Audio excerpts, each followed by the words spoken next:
français, s'il vous plaît. TV5 RFI. Comme vous le savez, le programme de mise en œuvre de la politique générale de l'État a été présenté devant le Parlement hier, aussi bien devant l'Assemblée nationale que devant le Sénat.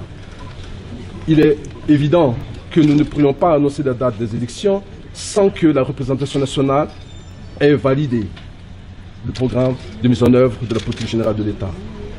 Il ne faudrait pas confondre vitesse et précipitation. Il s'agit de l'affaire de l'État, il ne s'agit pas de l'affaire d'une ou d'un groupe politique ou d'une personne.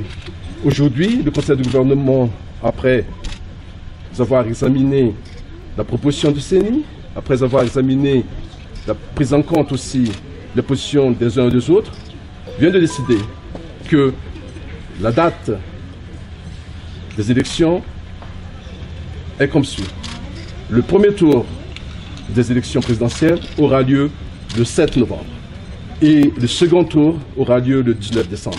Je pense que ceci est nécessaire à être clarifié pour qu'on puisse s'acheminer maintenant progressivement vers la paix sociale, parce qu'il s'agit d'un des éléments nous permettant de mettre tout le monde dans une position d'apaisement et de retour à la paix. Je vous remercie.